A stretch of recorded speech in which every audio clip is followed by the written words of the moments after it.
先来更正一下上一集讲错的内容。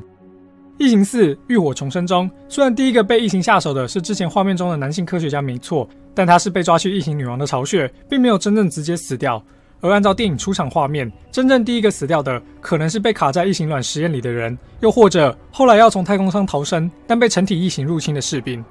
这里要跟大家说声抱歉，剪影片的时候看太快，没有二次确认，以至于上部影片传达不够正确的观念。不过基本上，异形系列的首位受害者是男性的这个论点依然是正确的。再来补充一些小知识，异形卵的英文是 ovomorph，over 是卵字根， morph 是形状的意思。而传统异形 xenomorph 的 xeno 则是外来者的意思，也就是外来体型的生物异形。异形卵虽然同样是由异形女王诞生，但其实可以算是独立的生命体，它拥有自我感知能力。当附近没有适合的寄宿组出现时，异形卵可以包覆抱面虫非常长的一段时间，甚至是长达数百数千年，并且提供内部的抱面虫该有的养分与生长环境。如果将异形卵从高楼丢下，它还是可以保持完整，并保护内部物种。就算处于3倍地心引力的地方，异形卵仍旧能维持正常形态。通常一个异形卵会容纳一只抱面虫，但也有可能出现1包4的情况发生。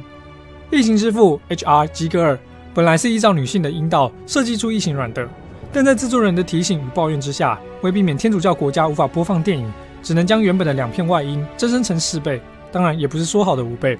这样同时也能让那些过度敏感的信徒从上而下观看的时候，看到自己深爱的十字架形状。再来是异形的成熟形态，从吉格尔的异形原始画作中，我们可以发现，异形口中的内突出器官原本是直白的设计成男性外生殖器官的样子，并不是我们后来在电影中看到的小型嘴巴。这样的结果当然是可想而知的，毕竟如果电影中完全仿作，那不论是什么主题或是内容，都一定会被列为限制级电影的。有一部分的解释认为，阳具内齿的设计是表达父权压迫下的恐惧意象，除了直白到早已不像是暗示的性暗示之外，还刚好与雷普利所代表的女权意识有所对抗，形成了传统父权与现代女权的互相制衡。但以结果来说，我们也都知道，异形的本传4集里，雷普利基本上没有弱势过，就算他同样害怕，也感到孤独无助，但最终还是会坚持到底，勇敢地面对巨大异形的无情捕杀。在那样的年代中，这确实是女权或女性主义的展现。但随着时代的进步，这样的概念也在老雷的作品中也已经有了转型与深化。第二部分是去性别化。时间拉到今天，我们已经更加深入地了解到，就算是性别，也已经不再只是过往的男女二分法而已。生理性别与心理性别的差异，也都是谈论到性别议题的时候需要被考虑进去讨论的部分。我们不再会有男同性恋者就一定是比较女性化倾向的认知，也不会认为女同性恋者就一定是比较男性化的倾向。很娘不是贬义，很 man 也不算是赞美，两者都不是对他人而言恰当的形容词，因为性别是中性，性别是对等的，不应该有所偏差，也更没有优劣之分。这些娘与 man 的形容词，某种程度上来说，都是刻板印象下的产物。因此，我才会在过往的篇章中，希望使用去性别化来强调一个人的特质是无关性别的，每一个人都可以是勇敢、坚持、充满慈爱和亲切和蔼的。另外，补充说明一下，女权强调的女性，基本上只是相对于传统父权、男性主体的社会价值观，并不是指女性一定要如何又如何，自我助长或打压男性。另一个例子，应该就属最近的影视大新闻了。在《哈利波特》系列里，饰演可爱女孩妙丽·格兰杰的艾玛·华森，因为近期为时尚杂志《浮华世界》拍摄性感照片，而引起不少女权主义者的抗议。就连知名专栏作家也在推特上转发照片，并讽刺艾玛以胸部吸引眼球，认为她违背女性主义，是一个言行不一的伪善者。得知此事后，艾玛在接受路透社访问时表示，这只是让我再次了解有多少对于女性主义的错误概念和误解。她又进一步解释道，女性主义讨论的是给予女性选择权，女性主义不是用来打击其他女性的棍棒，这是关于自由，关于解放，关于平等。我真的不懂我的胸部跟这有什么关系，这令人非常困惑。今天我们并不会批判一个男性脱去上衣以展现健美身材的行为，那我们又为什么要对于同样是身心健康、无害社会善良风俗的性感照片给予攻击呢？性别从来不是，也不应该是这些问题其中差异的原因。而这样的去性别化，也在老雷的作品中展现了出来。除了我们前面已经提到可能有同性倾向的米菲二人组之外，维克斯与大卫也是暗藏玄机的2个角色。虽然大卫本来就是被设计成男性机器人，但他的举止非常温柔，从梳理自己的头发到照顾刚醒的肖恩，讲话都是轻声细语，态度和顺婉约。但维克斯则刚好相反，个性强悍霸道，讲话斩钉截铁，动作甚至有些粗暴。尤其是当第一次任务失败后，两人在暗道中相遇，维克斯便一把将大卫推在墙边，凶狠地质问大卫。这些都显示了性别流动轮转的概念，男性不一定好强，女性也不绝对温柔。个体的特质展现只与个体有关，而无关性别。至于是否能够从维克斯推大卫的这个片段来判断维克斯一样是机器生化人呢？赞同的人认为大卫是机器生化人，体重一定超乎常人，所以维克斯能够推动他，代表他应该也是机器生化人。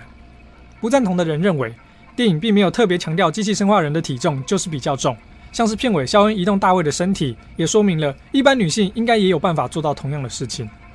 我自己其实不是很在意这段的内容，因为就如同我们一直在说的，女性也可以是强壮有力的哦。再加上你看看，饰演肖恩的欧米瑞佩兹肌肉练得有多神猛啊！普罗米修斯的生物道具设计也同样暗示了性别转换的概念。抱面虫的样板是女性生殖器官，那其未进化的前身铁锤虫又是什么呢？从性别设计的角度看来，刚出现的铁锤虫是圆球式的柱体状，像是男性的生殖器官，所以也有人昵称其为龟头蛇。但在米尔波出手逗弄后，铁锤虫则是打开了左右两片片状翅膀。如果对照抱面虫的设计概念，这两片片状翅膀便是女性外阴阴唇的部分。虽然就我个人的理解，大小与尺寸似乎与真实女性器官有不小的差异，但就只是设计上的概念雷同，并非硬是要去互通解释，大家参考就好。但如果你能接受上述的说法，你就会了解到老雷在几十年下来，关于性别意识的想法已经又有所成长变化了。就算独立的个体，也可以同时具有雄性与雌性的两种特质，不全然的分开。而且话说回来，异形本身也在不同时期、形态下拥有异形卵、抱面虫的仿女性器官，以及龟头蛇、异形成体的仿男性器官。